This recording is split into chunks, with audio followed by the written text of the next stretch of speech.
الحمد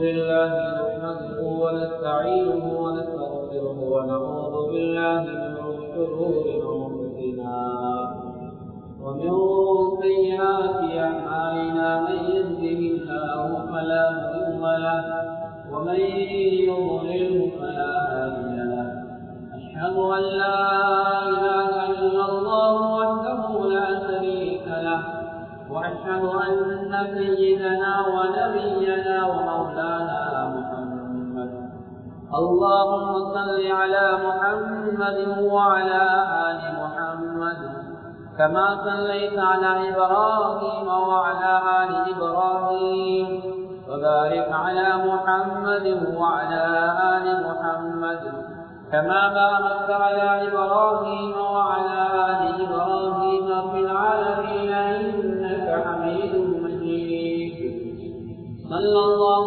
عليه وآله وأزواجه وذرياته وأصحابه وأهل بيته أجمعين وأوصيكم عباد الله وإياي أولا بتقوى الله فإن التقوى رأس الأمور ما بعد فقد قال الله تبارك وتعالى في كلامه العزيز أعوذ بالله من الشيطان الرجيم بسم الله الرحمن الرحيم وأما من خاف مقام ربه ونهى النفس عن الهوى فإن الجنة هي المأوى صدق الله العظيم அளவற்ற அல்லாஹ் நிகரற்ற அன்பாளன் ஏகனாய் அல்லாஹ்வுக்கு புகழ் அனைத்தும் அல்ஹம்துலில்லாஹ். அந்த அல்லாஹ்வை போற்றுகின்றேன், புகழுகின்றேன். அந்த அல்லாஹ்வுடைய உயரிய பெயர் நான் கூறிய குத்துபா பிரசங்கத்தை ஆரம்ப செய்கிறேன். ஸலாத்தும் ஸலாமும் என் உயிரிலும் மேலான கண்மணி நாயகம் முஹம்மது முஸ்தபா ஸல்லல்லாஹு அலைஹி வஸல்லம் அன்னவர் மீதும் அன்னாரின் அடிச்சுவடுகளை அனுபவம் பின்னகாத தமது வாழ்விலை பின்பற்றி வெற்றிகளை கண்டதுமே சஹாபாக்கள் தாபிஈன்கள் முஸ்லிமான முஃமினான ஆண்கள் பெண்கள் யாவர் மீதும் அல்லாஹ்வுடைய சாந்தியும் சமாதானமும் என்றென்றும் உண்டாவதாக. எந்த ஒரு நாள் உலகம் மனதிற்கு பின்னால் மேலான ஜன்னத்துல் ஃபிர்தௌஸ் துளியாக கிடைக்கட்டுமாக துஆ செய்கிறேன். அல்லாஹ் கபூல் செய்வானாக. அல்லாஹ்வுடைய கடமையை நிறைவேற்றுவதற்காக அல்லாஹ் இந்த உலகத்திலே விரும்பக்கூடிய இடமாகிய அல்லாஹ்வுடைய அருளும் ரஹ்மத்தும் நிறைந்த இடமாகிய அல்லாஹ்வுடைய மஸ்ஜிதிலே நேர காலத்தில் வந்திருக்கக்கூடிய நண்பர்களே வர இருக்கின்ற நண்பர்களே, வாலிபர்களே, வயோதிபர்களே, சிறார்களே, அல்லாஹ்வை எல்லா சந்தர்ப்பங்களிலும் பயந்து கொள்ளுமாறு பள்ளிக்கு உள்ளே இருக்கின்ற போதும் வெளியிலே இருக்கின்ற போதும் தனிமையில் இருக்கின்ற போது கூட்டாக இருக்கின்ற போது இரவிலும் பகலிலும் ரகசியமாகவும் பரகசியமாகவும் அறிமுகமான மத்தியிலும் அறிமுகம் இல்லாதற்கு மத்தியிலும் செழிப்பாக சந்தோஷமாக இருக்கின்ற கட்டங்களில் சோர்வான சங்கரமான கட்டங்களிலும் தனிமையாக இருக்கின்ற போதும் கூட்டமாக இருக்கின்ற போதும் எல்லா சந்தர்ப்பங்களை பார்த்துக் கொண்டிருக்க நான் இந்த வயதுடைய ஒவ்வொரு நிமிடத்தையும் ஒவ்வொரு செகனையும் நகர்த்துமாறு எனக்கும் உங்களுக்கும் வசியம் செய்திருக்கிறேன். அன்பான அல்லாஹ்வின் நல்லடியார்களே, ஏத்திகாப்புடைய நியத்தோடு இந்த மஸ்ஜிதிலே அமர்ந்திருக்கக்கூடிய வல்லவர்களே, நல்லவர்களே, நல்லதை கேட்போம், அதன்படி நடப்போம், அதன்பால் அழைப்போம், அதனூடாக நாளைய மறுமையிலே உயரிய சுவர்க்கமாகிய ஜன்னத்துல் ஃபிர்தௌஸிலே கூடியிருப்போம் என்ற எண்ணத்தை உள்ளத்திலே ஆழமாக வைத்து ஏத்திகாப்புடைய நியத்தோடு அல்லாஹ்வுடைய மஸ்ஜிதிலே அமர்ந்திருக்கக்கூடிய வல்லவர்களே, நல்லவர்களே, அல்லாஹ்வை எல்லா சந்தர்ப்பங்களிலும் பயந்து கொள்ளுங்கள். முதலாவதாக எனக்கும் அப்பாங்களுக்கும் வசியம் செய்து வருகிறேன். எனவே இந்த உலகத்திலே வாழுகின்ற போது அல்லாஹ்வுக்கு பொருத்தமானவர்களாக நானும் நீங்களும் வாழ்ந்து கொள்ள வேண்டும். அன்பான அல்லாஹ்வின் நல்லடியார்களே, பேரருடைய சகோதரர்களே, அல்லாஹ் சுப்ஹானஹு வ தஆலா இந்த உலகத்தை அழிப்பதற்கு முன்னதாக, இந்த உலக முடிவுக்கு முன்னதாக அல்லாஹ் தஆலா இந்த உலகத்திலே பல அடையாளங்களை வைத்திருக்கிறார். அந்த அடையாளங்கள் இல்லாத வரையிலே இந்த உலக முடிவு ஏற்படாது. எனவே அந்த வகையிலே அல்லாஹ்வின் தூதர் ஸல்லல்லாஹு அலைஹி வஸல்லம் அவர்கள் பல அடையாளங்களை எங்களுக்கு அடையாளப்படுத்தியிருக்கிறார்கள். அலாமாத்துல் குபரா, பெரிய அடையாளங்கள், மறுமை நாள் வருவதற்கு முன்னதாக இந்த உலகத்திலே இடம்பெறக்கூடிய பெரும் அடையாளங்கள். அலாமாத்துல் குபரா, சிறு அடையாளங்கள், இந்த உலகம் அழிவதற்கு முன்னதாக இந்த உலகத்திலே ஏற்படக்கூடிய சிறு அடையாளங்கள். கியாமத்தை முன்னறிவிப்பு செய்வதற்காக ஏற்படக்கூடிய சில அடையாளங்களை ஸல்லல்லாஹு அலைஹி வஸல்லம் அடையாளப்படுத்தினார்கள். அன்பான அல்லாஹ்வின் நல்லடியார்களே, அந்த வகையிலே இந்த உலகத்திலே சுமாராக ஸல்லல்லாஹு அலைஹி வஸல்லம் அவர்கள் சிறு அடையாளங்களாக பல அடையாளங்களை அடையாளப்படுத்தினார்கள். அந்த அடையாளங்களை சுமாராக 131 அடையாளங்களை அடையாளப்படுத்தியிருக்கிறார்கள். அதிலே சுமார் 84 அடையாளங்கள் இந்த உலகத்திலே நடந்து முடிந்து விட்டன. மீதமுள்ள இன்னும் கொஞ்சம் அடையாளங்கள் இந்த உலகத்திலே நடக்க இருக்கின்றன. அன்பான அல்லாஹ்வின் நல்லடியார்களே, நவீனமான அறிஞர்களின் கூற்றின் பிரகாரம் அந்த 137 அடையாளங்களில் பெரும்பான்மையான அடையாளங்கள் இந்த உலகத்திலே நடந்து முடிந்து விட்டன, இன்னும் நடந்து கொண்டிருக்கின்றன. இன்னும் சில அடையாளங்கள் நடக்க இருக்கின்றன. அன்பான அல்லாஹ்வின் நல்லடியார்களே, இந்த சந்தர்ப்பத்திலே நாம் இன்றைய பொதுவாக மிக முக்கியமாக 12 அடையாளங்களை உங்களோடு பகிர்ந்து கொள்ளலாம் என்று நினைக்கிறேன். நடந்து முடிந்த நடந்து கொண்டிருக்கின்ற 12 அடையாளங்களை உங்கள் முன் நாம் எமது சிந்தனைக்கு விருந்தாக மறுமையுடைய சிந்தனையை உள்ளத்திலே ஏந்து முகமாக உங்களோடு பகிர்ந்து கொள்ளலாம் நினைக்கிறேன். காலமும் நேரமும் இடம் திறந்தால் பெரும் அடையாளங்களில் ஒரு அடையாளமாக இருக்கின்ற தஜ்ஜாலுடைய வருகையும் தஜ்ஜாலுடைய அடையாளங்களையும் இன்ஷா அல்லாஹ் நேரம் இருந்தால் அதையும் பார்த்துக் கொள்ளலாம். அன்பான அல்லாஹ்வின் நல்லடியார்களே, இந்த உலக வாழ்க்கை என்பது நிரந்தரம் கிடையாது. இந்த உலகத்திலே யாருக்கும் நிரந்தரமான சுகம் கிடையாது, நிரந்தரமான வாலிபம் கிடையாது, நிரந்தரமான வாழ்க்கை கிடையாது. இது ஒரு தற்காலிகமான வாழ்க்கை. ஒரு வாழ்க்கையை தயார் பண்ண வந்த இடம்தான் இந்த இடம். அன்பான அல்லாஹ்வின் நல்லடியார்களே, மௌத்துக்கு பின்னால் ஒரு வாழ்க்கை இருக்கிறது. அது நிரந்தரமான வாழ்க்கை. அங்குள்ள வெற்றி நிரந்தரமான வெற்றி, அங்குள்ள தோல்வி நிரந்தரமான தோல்வி, அங்குள்ள வாலிபம் நிரந்தரமான வாலிபம். அன்பானவர்களே, எனவே நானும் நீங்களும் இந்த உலகத்தை பயன்படுத்த வேண்டும் மறுமைக்காக. இந்த உலகத்தை நல்ல முறையிலே பயன்படுத்திக் கொள்ள வேண்டும் நாளை மறுமையிலே என்னுடைய உங்களுடைய கபருடைய விமோசனத்திற்காக. அன்பான அல்லாஹ்வின் நல்லடியார்களே, அல்லாஹ்வின் தூதர் ஸல்லல்லாஹு அலைஹி வஸல்லம் அவர்கள் பல அடையாளங்களை எங்களுக்கு அடையாளப்படுத்தியிருக்கிறார்கள். அதிலே மிக முக்கியமான ஒரு அடையாளம் ஸல்லல்லாஹு அலைஹி வஸல்லம் அவர்கள் ஹதீஸ்களோடு சொல்லித் தந்த ஒரு அடையாளம், கொலைகள் அதிகமாகும். கொலைகள் அதிகமாகும். அது மாத்திரமல்ல, கொலை செய்யப்படுகின்ற போது எந்த காரணம் அறியாமல் கொலை செய்யப்படுவார்கள். இது இரண்டும் வெவ்வேறு அடையாளங்கள். ஒன்றாக சொல்கின்றேன், கொலை அதிகமாகும். கொலை செய்யப்படுவனுக்கு தெரியாது ஏன் கொலை செய்தேன் என்று. கொலை செய்யப்பட்டவனுக்கு தெரியாது நான் ஏன் கொலை செய்யப்பட்டது. கொலை செய்ய போனவனுக்கு தெரியாது இவர் ஏன் நான் கொலை செஞ்சிட்டேன். இப்படியான ஒரு காலம் வரும் என்றார்கள். நடக்கிறதா இல்லையா? கொலை செய்யப்படுகிறார்கள். கொலை செய்யப்பட்டவருக்கு தெரியாது ஏன் என்னை கொலை செய்தார்கள், ஏன் என்னுடைய ரத்தத்தை ஓட்டினார்கள், ஏன் என்னுடைய உயிரை அப்படியே எடுத்துக் கொண்டார்கள் என்று அவருக்கு தெரியாது. அன்பானவர்களே, அதே ஒரு கொலை செய்தவருக்கு தெரியாது என்ன நோக்கத்துக்காக கொலை செய்தது. கொலைகள் அதிகமாகும். நாளுக்கு நாள் கொலைகள், நாளுக்கு நாள் தற்கொலைகள், நாளுக்கு நாள் பிறரை கொலை செய்கின்ற கொலைகள், இப்படி ஏராளம் நடந்து கொண்டிருக்கின்றன. இது ஸல்லல்லாஹு அலைஹி வஸல்லம் சொன்னார்கள். புகாரிலே பதிவு செய்யப்பட்ட ஹதீஸ். கொலைகள் அதிகமானால், கொலைகள் செய்யப்படுவதற்கு காரணம் தெரியாமல் யாராவது கொலை செய்யப்பட்டால் அதுவும் கியாமத்து நாளுடைய திரு அடையாளங்களை ஒன்று சென்று ஸல்லல்லாஹு அலைஹி வஸல்லம் அடையாளப்படுத்தியிருக்கிறார். இன்னும் ஸல்லல்லாஹு அலைஹி வஸல்லம் சொன்னார்கள், புதிய வகை நோய்கள் ஏற்படும். இந்த உலகத்தில் நாங்கள் பார்க்கிறோம். அன்பானவர்கள், எத்தனையோ வகையான நோய்கள் பல சேனல் பண்ணிருந்தார்கள். ஆனா அந்த சேனல்ல எந்த நோயையும் காட்டல. தலையில வருத்தம் சொல்ல, தலை சுப்பு, தலை வலிக்குது, இது கால் மறக்குது, கை மறக்குது, பேசுறதெல்லாம் நினைவுல இருக்குது இல்ல, ஏதோ துவைக்கக்கூடாத விஷயங்கள் எல்லாம் பேசப்படுது. தலையை கொஞ்சம் செக் பண்ணணும்னு செக் பண்ணி பார்த்தாங்க, தலைக்குள்ள ஒண்ணுமே இல்லை. கனிமான தலையில எந்த பிரச்சனையுமே இல்லை. ஆனா பெருகாத நோய் இன்றைய டெக்னாலஜி வளர்ந்திருக்கின்ற அந்த நிலையிலும் கூட அந்த டெக்னாலஜி வராத எத்தனையோ நோய்கள் இன்று வளர்ந்து கொண்டிருக்கிறதா இல்லையா? கிருமி எல்லாம் இங்கிருந்து வந்தது. முன்னால் உள்ளவர்கள் காயங்களோடு வாழவில்லையா? முன்னால் உள்ளவர்கள் கஷ்டங்களோடு வாழவில்லையா? கண்ணியமான அல்லாஹ்வின் நல்லடியார்களே, இன்று கிருமிகள் என்ற நோய் எங்கிருந்து வந்திருக்கிறது? இன்று கிருமி வந்தால் நாளை அவர் மூத்தாகி விடுகிறார். வைத்தியம் பண்ண முடியவில்லை. வைத்தியர்களுடைய கருவிகள் அங்கே பயன்படுத்த முடியவில்லை. அங்கே இறந்து விடுகிறார்கள். எனவே நவீன நோய்கள் ஏற்படும் என்று ஸல்லல்லாஹு அலைஹி வஸல்லம் அடையாளப்படுத்தினார்கள். அது மாத்திரமல்ல, இன்னும் ஸல்லல்லாஹு சொன்னார்கள், பள்ளி வாயில்களை வைத்து மனிதர்கள் பெருமை அடிப்பார்கள். பள்ளி வாயில் பெரிதாக இருக்கும், ஆனால் அந்த ஊரில் வாழக்கூடிய மக்கள் அதிகமாக இருப்பார்கள். ஆனால் பள்ளியோடு இரக்கமானவர்கள், அல்லாஹ்வுடைய மஸ்ஜிதை செழிப்பாக்கக்கூடியவர்கள், பள்ளியோடு துறப்பானவர்கள் மிக குறைவாக இருப்பார்கள். பள்ளியை வைத்து பெருமை அடிப்பார்கள், ஆனால் அவருடைய அமல் ஒன்றும் இருக்காது. வெறுமனே கட்டிடத்தை வைத்து பெருமை அடிப்பார்கள். கட்டிடம் அழகாக இருக்கும், அழகான மாவல் இருக்கும், அழகான முறையில் மின்விசைகள் இருக்கும், அழகான முறையில் சதுர அமைப்புகள், கட்டிடத்துடைய அமைப்பு இருக்கும். ஆனால் மக்களுடைய உள்ளம் மஸ்ஜிதை விட்டு தூரமாக இருக்கும். இது கியாமத்துடைய நாள் என்று சொல்லலாம். கியாமத்துடைய நாளுடைய அடையாளம் என்றால் இருப்பார்கள். இன்னும் நடக்குதா இல்லை? சில பள்ளிகளை போய் பாருங்க, பள்ளிக்கு பக்கத்துல வீடு, ஆனா அவர் பள்ளிக்கு வர மாட்டார்.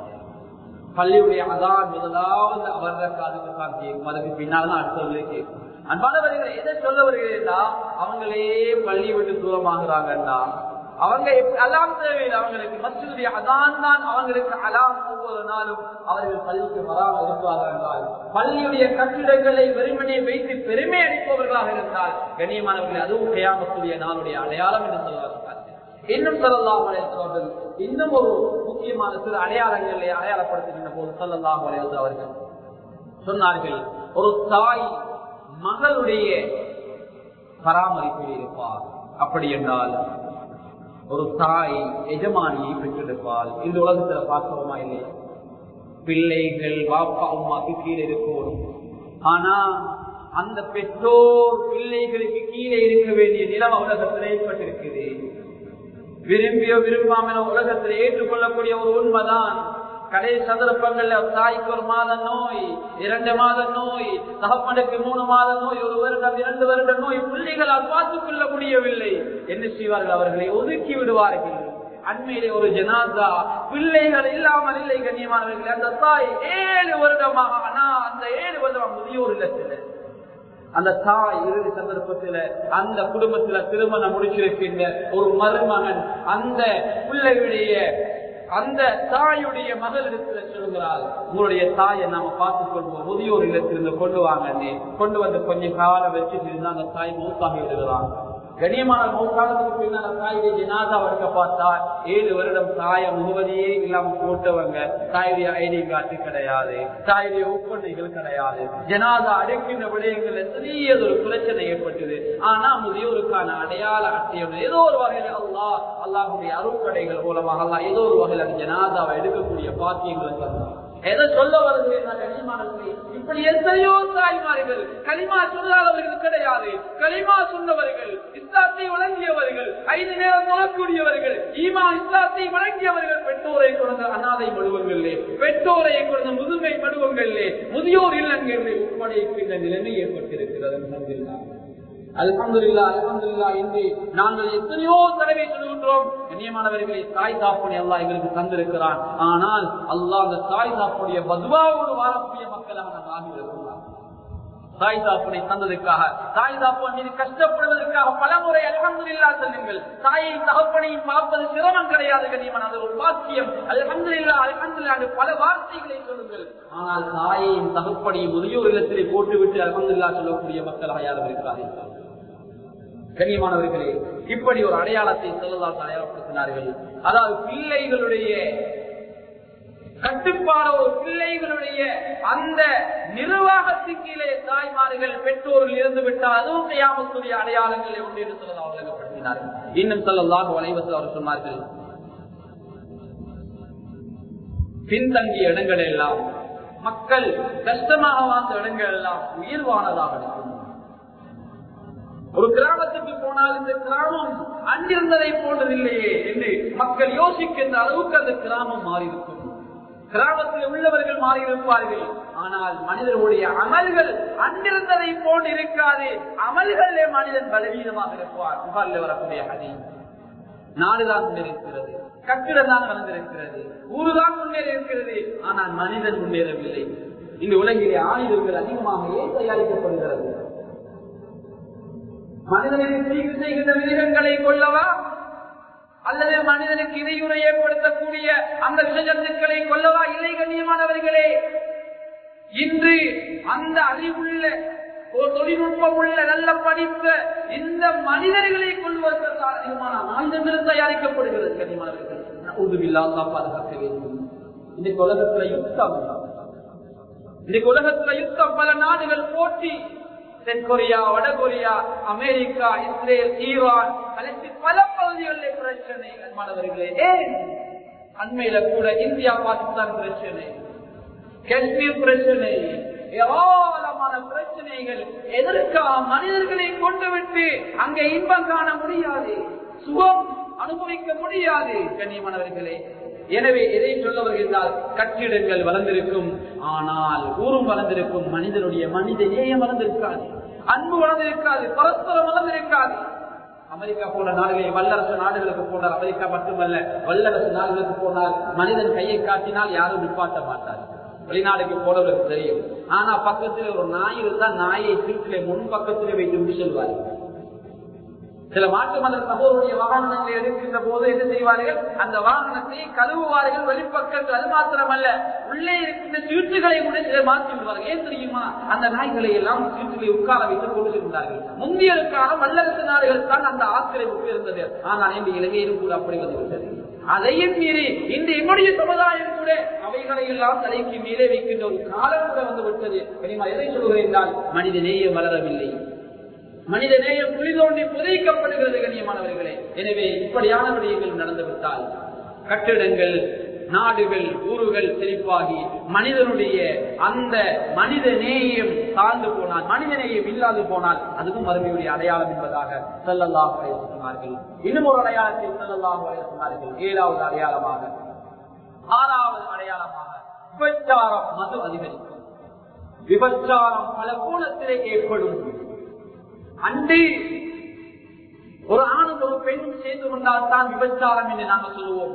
ஆனால் இங்கு விதவிதமான விபச்சாரம், தொலைபேசி வழியாக விபச்சாரம், அதாவது கதைக்கின்ற வார்த்தைகள் வழியாக விபச்சாரம், கண்களுடைய விபச்சாரம், இதெல்லாம் அன்று ஸல்லல்லாஹு சொல்லியிருக்கிறார்கள். கண் விபச்சாரம் செய்கிறது, காது விபச்சாரம் செய்கிறது, கை விபச்சாரம் செய்கிறது, கால் விபச்சாரம் செய்கிறது. அதற்கெல்லாம் ஒப்புக்கொள்வது மூலமாக, கால் நடப்பதன் மூலமாக, கை பிடிப்பதன் மூலமாக, காது கேட்பதன் மூலமாக, எங்களுடைய கண்கள் பார்ப்பதன் மூலமாக, நாவெல்லாம் பேசுவதன் மூலமாக அன்று ஸல்லல்லாஹு சொன்னார்கள். நாம் அன்று யோசித்தோம் இது என்ன என்று.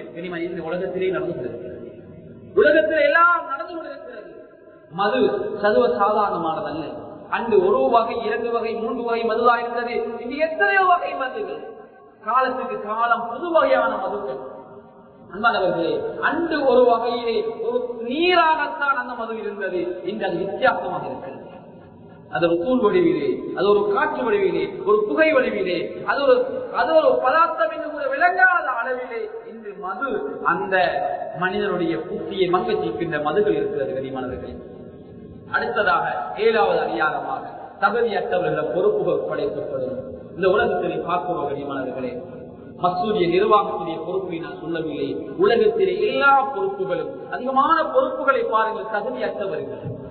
தகுதி உள்ளவர்கள் இருக்கிறார்கள், நீதி நியாயமுள்ள இருக்கிறார்கள். ஆனால் அநியாயக்காரர்களிடத்திலே பொறுப்புகள் ஒப்படைக்கப்பட்டிருக்கும். இப்படி ஒப்படைக்கப்பட்டு அநியாயங்கள் நடக்குமாக இருந்தால் நிச்சயமாக அவர்கள் தகுதியற்றவர்கள். அப்படியான ஒரு காலம் வந்துவிட்டால் அதுவும் கையாளக்கூடிய நாளுடைய அடையாளம். இதெல்லாம் நடந்து கொண்டிருக்கின்றவைகள், நடந்து முடிந்தவைகள், இவைகளை நான் நினைவுபடுத்துகின்றேன். கண்ணியமானவர்களே, 8வது அடையாளம், காலம் சுருங்கும், காலம் வேகமாக போகும். காலையில் எழுந்து என்ன நடந்தது சொல்ல இயலாது, என்ன செஞ்சோம் என்று ஒருத்தருக்கும் அத்தவணை போல ஒரு காலம் வேகமாக சென்று கொண்டிருக்கிறது. ஸல்லல்லாஹு அலைஹி வஸல்லம் சொன்னார்கள், திருமதி வரக்கூடிய ஹதீஸ், ஒரு வருடம் ஒரு மாதத்தை போல, ஒரு மாதம் ஒரு வாரத்தை போல, ஒரு வாரம் ஒரு நாளை போல, ஒரு நாள் ஒரு மனத்தியானத்தை போல, ஒரு மனத்தியான ஒரு செகண்ட் போல அவசரமா, அல்லது இன்னொரு ரிவாயத்துல ஒரு நிமிடத்தை போல வேகமாக காலம் செல்லும் என்று ஸல்லல்லாஹு அலைஹி வஸல்லம். இன்னைக்கு போதா இல்லையா காலம்? செஞ்சது ஒன்றுமே இல்ல, நேரம் முடிஞ்சு. எல்லாரும் சொல்லக்கூடிய ஒரு வார்த்தை, நேரம் இல்ல, நேரம் இல்ல. கண்ணியமானவர்களே, மௌத்தானா நிச்சயமாக நேரம் இருக்குது, எங்களை கொண்டு அடைக்கிடுவாங்க. அதுக்கு பின்னால் எங்களை வேலையை யாரும் செய்ய போவாங்க, கடைக்கு போகணும், வேலைக்கு போகணும், உழைக்க போகணும், இதெல்லாம் சொல்லக்கூடிய வார்த்தைகள். கண்ணியமா, மௌத்தானால் நிச்சயமாக எங்களுடைய வேலையை யாரோ செல்லத்தான் போறாங்க, நாங்க கபருக்கு போகத்தான் போறோம். எனவே நேரம் எடுத்து அல்லாஹ்வுடைய வணக்கங்கள் இந்த உலகத்திலே நாங்கள் செய்து கொள்ள வேண்டும். அன்பான அல்லாஹ்வின் நல்லடியார்களே, அடுத்து 9வது அடையாளம், மிக முக்கியமான ஒரு அடையாளம், தெரிந்தவர்களுக்கு மாத்திரம் முகமலர்ச்சி சலாம் சொல்லுகின்ற பழக்கம் உருவாகும். இன்னைக்கு பார்க்கிறோமா இல்லையா? ஹாக்கிம் ஒரு ஹதீஸ் பதிவு செய்யப்பட்டிருக்கிறது, தெரிந்தவர்களுக்கு சலாம் சொல்லுகின்ற ஒரு காலம் வரும். அப்படியான ஒரு காலம் வந்தால் கியாமத்துடைய நாளை எதிர்பாருங்கள் என்று ஸல்லல்லாஹு அலைஹி வஸல்லம் சொன்னார்கள். ஹாக்கிமுடைய 493வது ஹதீஸாக பதிவு செய்யப்பட்டது. இது பார்க்கணுமா இல்லையா? அங்கட ஜமாத்து சார்ந்தவருக்கு தான் சலாம், தங்களுக்கு தெரிஞ்சவங்களுக்கு தான் சலாம். ஆனா ஒரு முஸ்லிம் சகோதரர் அடையாளத்தோடு இருக்கிறார், ஆனா அவரை கண்டு சலாம் சொல்றாரு. இவர் யாரு? இவருக்கு நான் ஏன் சலாம் சொல்லணும்? கண்ணியமானவர்களே, அது மாத்திரமல்ல, சிலர் கோபித்துக் கொண்டு உறவுகளோடு கூட சலாம் சொல்லி பேசிக் கொள்ள முடியாத நிலையில் இருக்கிறார்கள். இப்படியான ஒரு காலம் வந்தா அது ஒரு கியாமத்துடைய அடையாளம் என்பதாக ஸல்லல்லாஹு அலைஹி வஸல்லம் இன்னும் ஸல்லல்லாஹு அலைஹி வஸல்லம் மிக முக்கியமான இன்னும் ஒரு அடையாளம் தான் 10வது அடையாளம். கியாமத்துடைய நாள் வருகின்ற போது மக்களுடைய அமல் குறைவாக இருக்கும். அமல் மிக மிக குறைவாக இருக்கும். ஆனால் செய்கின்ற குறைவான அமலாக இருந்தாலும் அந்த அமலை மனிதன் மற்றவருக்கு காட்ட ஆசைப்படுவான். முந்தைய ஒரு காலம் இருந்தது, வெள்ளிக்கிழமை எல்லாம் ஊரிலே அரைவாசி மக்கள் தஸ்பீஹ் சொல்லுவார்கள். முந்தைய ஒரு காலம் என்று ஊரிலே அரைவாசி மக்கள் வெள்ளிக்கிழமை சூரா கௌஃப் ஓதி விடுவார்கள். பள்ளி உள்ளே 10 மணியிலிருந்து தொழுகை நடந்து கொண்டிருக்கும். கண்ணியமானவர்கள், எதை சொல்கிறால் இன்று முன்பின் சுன்னத்துகள் கூட இல்லை. ஜும்மா முடிகின்ற நேரத்திலே செல்கிறார்கள். சிலர் ஜும்மாவும் இல்லாமல் பாதைகளை அங்கும் இங்கும் காலத்தை கிடைக்கிறார்கள். சில பகுதிகளுக்கு நான் ஜும்மாவுக்கு போனா தெரியுங்க, சில வாலிபர்கள் வந்தால் திரையிலுக்கியே இருந்து போன நோண்டிக்கொண்டு அதான் கிக்காப்ப சொன்னதுக்கு பின்னால் வந்து கொண்டு போயிடுவான். எல்லாருக்கும் கடைசி வந்துட்டு எல்லாருக்கும் முன்னுக்கு போயிடுவான். கண்ணியமான அல்லாஹ்வின் நல்லடியார்களே, அவர் வந்ததாக கடைசி நன்மை ஒண்ணுமே இல்லாத சந்தர்ப்பம். எல்லா பட்டோலையும் மூடப்பட்டதுக்கு பின்னால ஒட்டகமும் இல்ல, மாடும் இல்ல, கண்ணியமான ஆடும் இல்ல, கோழியும் இல்ல, முட்டையும் இல்ல. அதுக்கு பின்னாவாக ஏதோ வகையில சின்ன நன்மை கிடைக்கும். வந்துட்டு எல்லாருக்கும் முன்னால போறாங்க. ஜும்மாவை கேட்கிறது கண்ணியமானவர்களே, வேலைய நாள போல இல்ல, ஜும்மாவுடைய நாள்ல 2 ரக்காத்தை நாங்க சொல்லுவோம். மற்ற 2 ரக்காத் எங்கு? மற்ற 2 ரக்காத் ஜும்மாவை கேட்பதில் இருக்கிறது. கண்ணியமானவர்களே, ஜும்மாவை கேட்காம வெறுமனே தொழுதுட்டு போனா எங்கட ஜும்மா அது சும்மாவை போயிடும். ஜும்மா அதுக்கு நன்மை இல்லாம போயிடும். அதனால வெள்ளிக்கிழமை நாள் பெருமதியான நாள், நாளைய நாள் சனிக்கிழமை. இன்றைய நாள்ல உள்ள நேரம் அதற்கு நன்மை வேற, நாளைய நாள் அதற்கு நன்மை வேற. இன்றைய நாள்ல ஓதுற சூரா கஹஃப் அதுக்கு நன்மை வேற, நாளைய நாள்ல ஓதுற சூரா கஹஃப் அதுக்கு நன்மை வேற. இன்றைய நாள் செய்யற இஸ்திக்ஃபார், இன்றைய நாள் கொடுக்கிற தர்மம் இதுக்கு நன்மை வேற, நாளைய நாளுடைய அமல் வேற. இன்றைய நாள் வெள்ளிக்கிழமையுடைய நாள், நாளைய நாள் சனிக்கிழமையுடைய நாள். இன்னைக்கு பணம் வரல 5 லட்சம் பரவாயில்லாத நாளைக்கு தேடிக்கொள்ளலாம். ஆனா இன்றைய நாளுடைய அமல் நாளைய நாள்ல கிடையாது. கண்ணியமானவர்களே, எனவே இதை சொல்லுவார்கள் என்றால் அமல்கள் குறைவாக இருக்கும், அமல் அதிகமாக இருக்காது. அமல்கள் குறைவாக செய்கின்ற ஒரு காலம் வரும். ஆனா குறைவாக செய்கின்ற அமலையும் அல்லாஹ்வுக்காக அல்ல, மக்களுடைய புகழுக்காக செய்கின்ற காலம் வரும். அப்படி வந்தால் அது ஒரு கியாமத்துடைய அடையாளம் என்று சொல்லலாம். இது நடக்குதா இல்லையா? நடக்குது. முனாஃபிக்களை போல وَإِذَا قَامُوا إِلَى الصَّلَاةِ قَامُوا كُسَالَى يُرَاءُونَ النَّاسَ وَلَا يَذْكُرُونَ اللَّهَ إِلَّا قَلِيلًا. குர்ஆன்ல அல்லாஹ் சொல்றான், முனாஃபிக்கள் தொழுகைக்கு வந்தா சோம்பேறியாக சொல்வார்கள். தொழுகையில் இன்ட்ரெஸ்ட் கிடையாது. தொழுகைக்கு வந்தா சோம்பேறியாக அங்கும் இங்கும் வசதி தருவார்கள். சொல்லக்கூடிய கொஞ்ச நேரம் அல்லாஹ் கொஞ்ச நேரம் நினைவுபடுத்துவார்கள். நினைவுபடுத்துகிற நேரத்தை மக்கள் பார்க்க வேண்டும் என்று ஆசைப்படுவார்கள். இந்த தன்மை அன்றைக்கு முன்னாபிக்கிட்ட இருந்துச்சு. அல்லாஹ் குர்ஆன்ல சொன்னான். இன்றைக்கு எங்கட சமூகத்திலே இருக்குதா இல்லையா? சிலர் சொல்லுவாங்க, இன்னைக்கு நான் 2 ரக்காத் தொழுதேன், இவ்வளவு தர்மம் கொடுத்தேன், இவ்வளவு குர்ஆன் ஓதினேன். கண்ணியமான இதெல்லாம் நாங்க செய்யறது அல்லாஹ்வுக்காக. இஹ்லாஸாக அமல் செய்யக்கூடிய அல்லாஹ் தருவான். எனவே கண்ணியமானவர்களே, 10வது சிறிய அடையாளம் அமல்கள் குறைவாக இருக்கும். செய்கின்ற அமல்கள் மற்றவரை காட்டுவதற்காக செய்யப்படும். கண்ணியமானவர்களே, புகாரில் ஒரு ஹதீஸ் பதிவு செய்யப்பட்டிருக்கிறது. மக்கள் செய்யக்கூடிய அமல்கள் எல்லாம் பிறரை காட்டுவதற்காக செய்கின்ற காலம் வந்தால் அது கியாமத்துடைய அடையாளம் என்றார்கள். புகாரிலே 7061 ஹதீஸாக பதிவு செய்யப்பட்டிருக்கிறது. இன்னும் ஸல்லல்லாஹு அலைஹி வஸல்லம் ஒரு காலம் வரும், மனிதன் வேகமாக வளர்ந்து வருவார். அந்த காலத்திலே மனிதன் ஹலால் ஹராம் பார்க்க மாட்டார். தன்னுடைய உடம்பு ஹலாலால வளர்க்கப்பட்டுச்சா, தன்னுடைய உடம்பு ஹராமால வளர்க்கப்பட்டுச்சா, தன்னுடைய பொக்கெட்டுக்குள்ள ஹலாலா வந்துச்சா ஹராமா வந்துச்சா, எனக்குள்ள ஊட்டி கொடுக்கிறது ஹலாலா ஹராமா, என்னுடைய வாகனம் ஹலாலா ஹராமா, என்னுடைய உடம்பு எதால இருக்குது, என்னுடைய ரத்தத்தில் இருக்கக்கூடிய ரத்தம் ஹலாலா ஹராமா என்று பார்க்க மாட்டான். இப்படியான ஒரு காலம் வந்தால் ஸல்லல்லாஹு அலைஹி சொன்னார்கள், கியாமத்துடைய நாளை எதிர்பார்க்கிறார். இந்த அடையாளம் நடந்து கொண்டிருக்கிறது. இன்னைக்கு பாருங்க, திடீர்னு ஒருத்தர் முன்னேறாரு. 10 வருடம் ஒன்னாவது இருந்து வந்தவருக்கு முன்னேறிக்கலாம் போச்சு, ஒரு வீடு கட்டிக்கலாம் போச்சு. ஆனா 1 வருடம் 2 வருடம் விளையாட்டு போயிட்டு வந்து அவசரமா வீட்டை கட்ட என்ன செஞ்சதே எங்களுக்கு தெரியல. சில இடத்துல சின்ன வியாபாரம் செய்யறாரு, ஆனா திடீர்னு முன்னேறாரு கண்ணியமானவர்களே. அதனால நான் சொல்ல எல்லாரும் குறுக்கு வழியில முன்னேறுகின்ற ஒரு யுகம் வந்தால் நிச்சயமாக அதுவும் கியாமத்துடைய அடையாளம். இனி நடக்குதா இல்லையா? நிறைய நடக்குது கண்ணியமானவர்களே. எனவே இப்படியான அடையாளங்கள் நடந்தால் கியாமத்துடைய அடையாளம். அதே போன்று 12வது அடையாளமாக பூகம்பம், நில அதிர்வுகள் அதிகமாக ஏற்படும். அண்மையிலே ஜப்பான் ஏற்பட்டது, அண்மையிலே ஈரான் ஏற்பட்டது, அமெரிக்காவில் ஏற்பட்டது, சுமத்ரா தீவு, நிறைய இடங்களில் அதிகமாக நில அதிர்வுகள் அதிகமாக, பூகம்பத்தை விட நில அதிர்வுகள் அதிகமாக ஏற்பட்டிருக்கிறது. இதெல்லாம் எதற்குரிய அடையாளம்?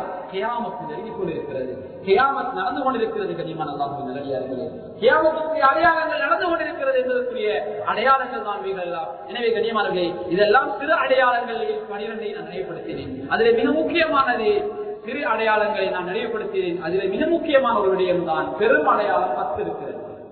10 அடையாளங்கள் ஒன்றுதான் தஜ்ஜாலுடைய வருகை, அதே போல ஈசா அலைஹிஸ்ஸலாமுடைய வருகை.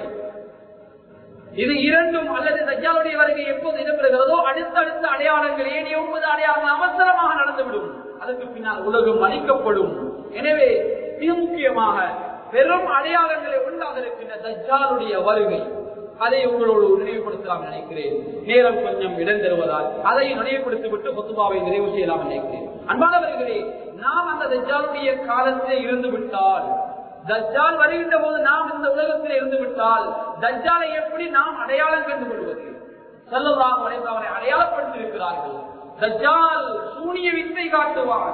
தஜ்ஜாலுக்கும் அல்லாஹ் பல திறமைகளை கொடுத்திருக்கிறான். அந்த திறமைகள் மூலமாக அவன் என்ன செய்வான்? மனிதர்களை முழுத்ததாக ஆக்குவதற்கு முயற்சி பண்ணுவான். எனவே நாம் அந்த வலையிலே சிக்கிவிடக் கூடாததற்காக வேண்டி தஜ்ஜாலுடைய வருகையின் போது நாம் தஜ்ஜாலை அடையாளம் கண்டு கொள்ள வேண்டியதற்காக வேண்டி தஜ்ஜாலை பற்றி நான் சில விடயங்களை சொல்கின்றேன். மசீஹு தஜ்ஜால், மசீஹு ஈசா, இரண்டிலும் பாருங்கள் மசீஹ் என்று பயன்படுத்தப்படுகிறது. அது என்ன என்றால், தஜ்ஜால் செல்லுகின்ற இடமெல்லாம் ஈசா அலைஹிஸ்ஸலாம் அவர்கள் தஜ்ஜாலை விரட்டி செல்வார்கள். தஜ்ஜால் எங்கிருந்து வருவான்? தஜ்ஜால் யார்? தஜ்ஜால் யார்? ஜின்னா அல்லது தஜ்ஜால் வேற இனத்தை சேர்ந்தவனா? ஸல்லல்லாஹு அலைஹி வஸல்லம் ரஜுலுன் மின் பனி ஆதம். தஜ்ஜால் வேற யாரும் கிடையாது, தஜ்ஜால் ஒரு மனிதன். தஜ்ஜால் எங்கிருந்து வருவான்? தஜ்ஜால் அஸ்ஃபஹான் என்று சொல்லக்கூடிய இடம் ஈரான் இருக்கிறது, அங்கிருந்து தான் தஜ்ஜால் வெளிப்படுவான். ஹஜ்ரத் ஈசா அலைஹிஸ்ஸலாம் அவர்கள் எங்கிருந்து வருவார்கள்? தமஸ்கத் என்று சொல்லக்கூடிய அந்த நகரத்திலிருந்து வெள்ள மினாரா கோபுரம் அதிலிருந்து அவர்கள் வருவார்கள். வருகின்ற போது ஹஜ்ரத் ஈசா அலைஹிஸ்ஸலாம் அவர்கள் 2 வானவர்களுடைய தோளிலே தன்னுடைய கையை போட்டவாறு இறங்குவார்கள். அன்பானவர்களே, எல்லா நபிமார்கள் இறந்து விட்டார்களுடைய நம்பிக்கை ஹஜ்ரத் ஈசா அலைஹிஸ்ஸலாம் அவர்களை அல்லாஹ் அவரளவிலே அல்லாஹ் அளவிலே உயர்த்தியிருக்கிறார். வமா கஸரு வமா ஸலபு, ஈசா அலைஹிஸ்ஸலாம் கொல்லப்படவும் இல்லை, சிலுவையிலே அறையப்படவும் இல்லை. அல்லாஹ் அவர்களை அல்லாஹ் அளவிலே உயர்த்திக் கொண்டார். அல்லாஹ் அளவிலே அவர்களை உயர்த்திக் கொண்டார். அதற்கு ஈசா அலைஹிஸ்ஸலாம் நிறைய அற்புதங்களை கொடுத்தார். அல்லாஹ்வுடைய ரூஹ் மூலமாக அல்லாஹ் இந்த உலகத்திலே பிறக்க செய்த ஒரே ஒரு நபி ஹஜ்ரத் ஈசா அலைஹிஸ்ஸலாம். சிறுபிராயத்திலே பேசிய ஒரே ஒரு நபி ஹஜ்ரத் ஈசா அலைஹிஸ்ஸலாம்.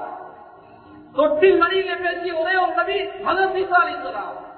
ரூஹுல்லாஹ், அல்லாஹ்வுடைய ரூஹ் என்று வர்ணிக்கப்பட்ட ஒரே ஒரு நபி ஹஜ்ரத் ஈசா அலைஹிஸ்ஸலாம்.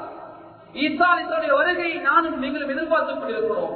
தஜ்ஜாலுடைய வருகையை எப்படி யகூதிகள் எதிர்பார்த்துக் கொண்டிருக்கிறார்கள், அதே போன்று நானும் நீங்களும் ஈமானிலே உயர்ந்தவர்கள். எனவே நாம் ஈசா அலைஹிஸ்ஸலாமுடைய வருகையை மறுமை நாள் நிகழ்வதற்கு முன்னால் அந்த வருகையை எதிர்பார்த்துக் கொண்டிருக்கிறோம். எனவே அந்த காலத்திலே நாம் எங்களுடைய ஈமானை புதுப்பித்துக் கொள்ள வேண்டும். ஏனென்றால் அந்த காலத்தில் வாழக்கூடியவர்கள் அவருடைய ஈமான் சஜிதத்துன் வாஹிதத்துன் கைரு மினத் துன்யா வமா ஃபீஹா, அந்த காலத்தில் ஒரு சஜிதா செய்யக்கூடிய மனிதன் இருந்தாலும் அந்த மனிதன் இந்த உலகத்தை விடவும் சிறந்த மனிதன். ஒரு மனிதனுடைய சஜதா அந்த காலத்தில் இந்த உலகத்தில் உள்ள வந்து கிடைப்பதை விடவும் ஒரு மனிதனுடைய சஜதா அல்லாஹ்வுக்கு உயர்ந்தது, அல்லாஹ்வுக்கு மேலானது.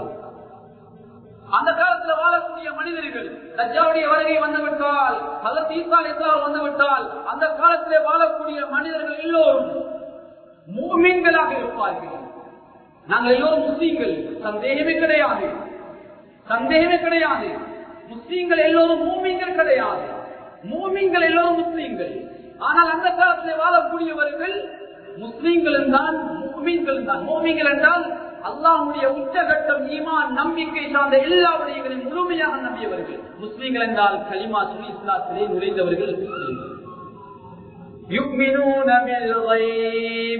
மறைவானவைகளை உள்ளபடி நம்பக்கூடியவர்கள் தான் முஃமின்கள். அந்த காலத்தில் வாழக்கூடியவர்கள் முஃமின்களாக இருப்பார்கள். முஃமின்கள் எல்லாம் முஸ்லீம், முஸ்லீம்கள் எல்லாம் முஃமின்கள் கிடையாது.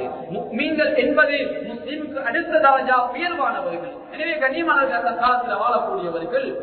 மிக முக்கியமாக தஜ்ஜாலுடைய வருகை அந்த காலத்தில் இடம்பெற்றால் நாம் இருந்தோம் என்றால் தஜ்ஜாலை நாம் அடையாளம் கொண்டு வேண்டும். ஸல்லல்லாஹு பல அடையாளங்களை சொல்லி தந்தார்கள். தஜ்ஜாலுடைய நெஞ்சு எப்படி, தஜ்ஜாலுடைய கண் எப்படி, தஜ்ஜாலுடைய பேச்சு எப்படி, தஜ்ஜாலுடைய நடை எப்படி, தஜ்ஜாலுடைய 2 கண்களும் எப்படி, தஜ்ஜாலுடைய நெற்றி எப்படி, பல அடையாளங்களை தெளிவுபடுத்தினார்கள். சுருக்கமாக நிறைய அடையாளங்கள் இருக்கின்றன. நேரம் இடந்தராமையினால் எங்களுடைய கண்களால் ஒரு மனிதனை பார்த்து விட்டால் முதலாவது எங்களுடைய முகத்துக்கு தென்படக்கூடிய சில அடையாளங்களை மாத்திரம் நினைவுபடுத்துகிறேன். கண்ணியமானவர்களே, தஜ்ஜாலுடைய வயது நடுத்தர வயதாக இருக்கும். சுமார் 30-40 வயதுகளாக இருக்கும். தஜ்ஜாலுடைய தலை எப்படி இருக்கும் என்றால் அவனுடைய தலை முகத்தை விட பெரிதாக இருக்கும். தஜ்ஜாலுடைய முடி சுருண்ட முடியாக இருக்கும். தஜ்ஜாலுடைய நடை பெரிய இடைவெளியாக இருக்கும். அவன் நடந்து போனால் பெரிய இடைவெளியில் நடந்து செல்வான். தஜ்ஜாலுக்கு 2 கண்கள் இருக்கும். எங்களுடைய கண்களை கொண்டு ஒரே மாதிரி இருக்காது. 2 கண்களும் வித்தியாசமாக இருக்கும். தஜ்ஜாலுடைய வலது கண் கண்ணியமானவர்களே முந்திரி பழத்தை போல இருக்கும். இடது கண் புருவத்தோடு ஒட்டி இருக்கும். அந்த தஜ்ஜாலுடைய நெற்றியிலே கஃபர அல்லது காஃப் என்னும் ஒரு வாய்ப்பிலே இது நிராகரிப்பாளர் என்ற சீல் குத்தப்பட்டிருக்கும். இவையெல்லாம் ஒருத்தரை பார்த்தால் அவரை அடையாளம் கண்டுகொள்ளக்கூடிய மிக முக்கியமான அடையாளங்கள். எனவே அந்த காலத்தில் கண்ணியமானவர்களே ஹஜ்ரத் ஈசா அலைஹிஸ்ஸலாம் வருகின்ற போது அந்த தஜ்ஜாலை அடையாளம் காணுவார்கள். நிறைய சம்பவங்கள் நடக்கும். ஒரு சம்பவத்தை சொல்கிறேன்.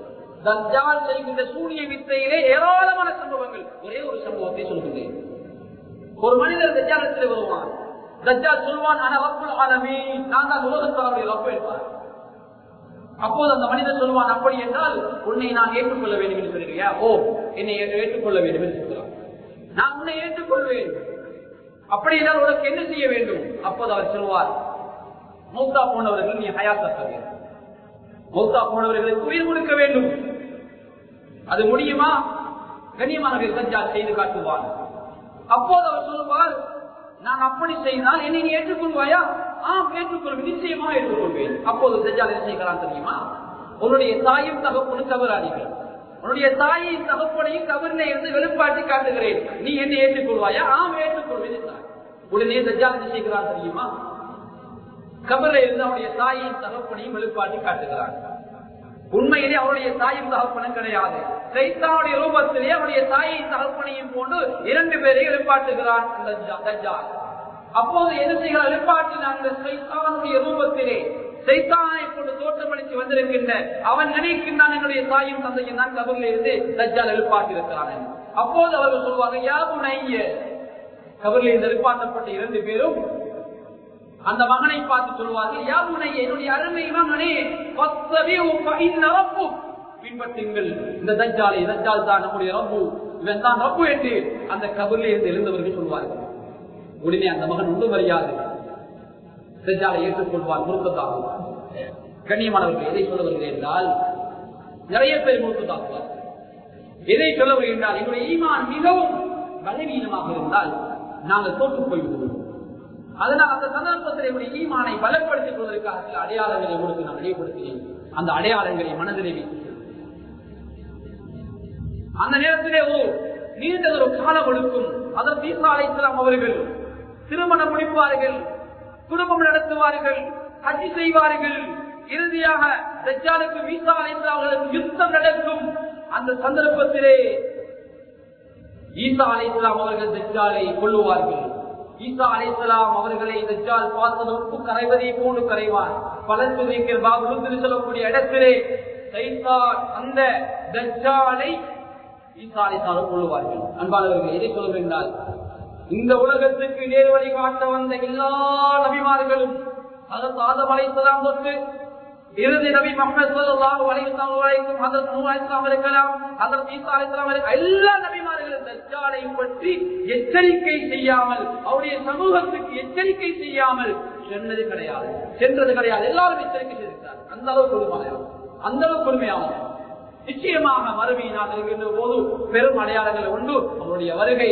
எனவே எங்களுடைய ஈமானை நாங்கள் பாதுகாத்துக் கொள்ள வேண்டும் என்றால் நாம் அந்த சந்தர்ப்பத்திலே உங்களுடைய ஈமானை நாங்கள் பலமாக ஆக்கிக் கொள்ள வேண்டும். எனவே கண்ணியமான அல்லாஹ்வின் நல்லடியார்களே, எல்லா சந்தர்ப்பங்களிலும் அல்லாஹ்விடத்திலே நாங்கள் கையேந்துகின்ற போதெல்லாம் தஜ்ஜாலுடைய தீங்கை விட்டு அல்லாஹ்விடத்திலே பாதுகாப்பு பெற வேண்டும்.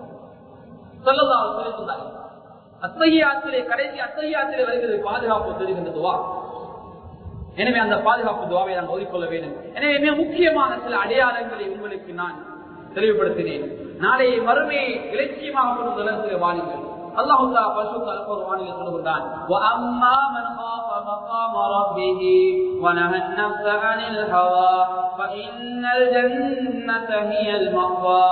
யார் ஒரு மனிதன் இந்த உலகத்துல நாளைய மறுமையினால் அல்லாஹ்வுக்கு முன்னால் நிற்க வேண்டும் என்ற பயத்தோடு இந்த உலகத்துல மனோவிச்சையை கட்டுப்படாமல் வாழ்கின்றாரோ, அல்லாஹ்வுக்கு கட்டுப்பட்டு வாழ்கின்றாரோ, நிச்சயமாக அந்த மனிதன் நுழைகின்ற இடம் ஒருக்கம் என்று அல்லாஹ் சொல்லி காட்டுகிறார். எனவே நானும் நீங்களும் பல அடையாளங்களை கண்டுவிட்டோம். வேற என்ன இருக்கிறது? எனவே இந்த அடையாளங்கள் மூலமாக நாம் எம்மை திருத்திக் கொள்வோம். தஜ்ஜாலுடைய வருகை வருவரைக்கும் நாம் எம்மை திருத்துவோம் என்ற எண்ணத்தில் இருக்காமல், அந்த காலத்திலே உடைய ஈமான் பலவீனமாக இருந்தால் நாங்கள் தோற்று போய் விடுவோம். நவுதுபில்லாஹ், அல்லாஹ் பாதுகாக்க வேண்டும். நாம் எப்படி வாழ்ந்தாலும் என்னுடைய முடிவுதான் மிக முக்கியமானது. وَلَا تَمُوتُنَّ إِلَّا وَأَنْتُمْ مُسْلِمُونَ. நீங்க முஸ்லிம் இல்லாம மரணிச்சிடவா நாம் தான் சொல்றோம். எங்களுடைய இறுதி முடிவு நல்ல முடிவா இருக்கு. இஸ்லாத்துக்குள்ள முழுமையாக நுழையுங்கள். இன்றைக்கு நாங்கள் ஒரு ஷைத்தான் நுழைஞ்சிருக்கிறோம். அமல் இபாதத்து மட்டும்தான், தொழுகைக்கு வந்தா தொழுகை மட்டும்தான், திருமணம் எல்லாம் இஸ்லாம் இல்ல, பயணத்துல இஸ்லாம் இல்ல, ஏரிய உடுப்புல இஸ்லாம் இல்ல. கனிமானவர்கள் எல்லா விடத்திலையும் கவனத்தில் எடுத்து எங்களோட மறுமையுடைய வாழ்வை நினைச்சு இந்த உலகத்தை மாற்றிக் கொள்வோம். எனவே வல்லவன் அல்லாஹ் சுப்ஹானஹு வ தஆலா இந்த உலகத்திலே வாழ்கின்ற போது அல்லாஹ்வுக்கு பொருத்தமானவர்களாக எங்களுடைய ஒவ்வொரு நிமிடத்தையும் கழித்து நாளைய கியாமத்துடைய நாளையிலே உயரிய சுவர்க்கத்தை அடைந்து கொள்ளக்கூடிய கூட்டத்தில் இறைவா நீ எங்களை சேர்த்துக் கொள்வாயாக. யா அல்லாஹ், தஜ்ஜாலுடைய வருகை போது நாங்கள் இருந்தால் அந்த தஜ்ஜாலை நிராகரிப்பார் என்று, தஜ்ஜால் அல்லாஹ்வுடைய எதிரி என்று அடையாளம் படக்கூடிய ஈமானையும் தைரியத்தையும் எங்களுக்கு தந்துடுவாயாக. யா அல்லாஹ், எங்களை ஈமான பலப்படுத்திடுவாயாக. யா அல்லாஹ், எங்களை விட்டு பிரிந்து கபரிலே வாழக்கூடிய எல்லா கபருடைய பாவங்களை மன்னித்துடுவாயாக. இந்த ஊருக்குடைய பரக்கத்தையும் அருளையும் சொரிந்து விடுவாயாக. யா அல்லாஹ், யார் யார் அந்த ஊரில் நோயாளி இருக்கார்களோ அவருக்கு பரிபூர்ண சுகத்தை கொடுத்துடுவாயாக. யா அல்லாஹ், யார் யார் கிளினிக் சென்று நோய்களுக்குரிய சிஃபாவை தேடி கஷ்டப்பட்டு இருக்கிறார்களோ அவர்களுக்கு நீயே உன்னுடைய சிஃபாவை கொடுத்துடுவாயாக. உன்னுடைய சிஃபா மேலானது. யா அல்லாஹ், எவ்வளவுதான் பணம் கொடுத்து சிஃபாவை தேடினாலும் உன்னுடைய சிஃபா, உன்னுடைய நாட்டம் இல்லாமல் யாருக்கும் சிஃபாவை ஆரோக்கியத்தை கொடுக்க முடியாது. யா அல்லாஹ், எனவே அந்த ஆரோக்கியத்தை தந்துடுவாயாக. நாங்கள் கேட்ட துஆவை கருத்தில் தீர்வைக்குள் ஏற்றுக்கொள்வாயாக. நாளைய மறுமையினால நல்லோர்களை விட்டு எங்களை பிரிச்சிடாத. யா அல்லாஹ், நல்லோர்களை சேர்த்து வைப்பாயாக. களிமாவோடு இந்த உலகத்திற்கு செய்யக்கூடிய பாக்கிட்டு தருவாயாக. இறுதி முடிவை நல்ல முடிவாக்கிடுவாயாக. ஆமீன் ஆமீன். வஆஃபிரு தஅவானா அல்ஹம்துலில்லாஹி ரப்பில் ஆலமீன்.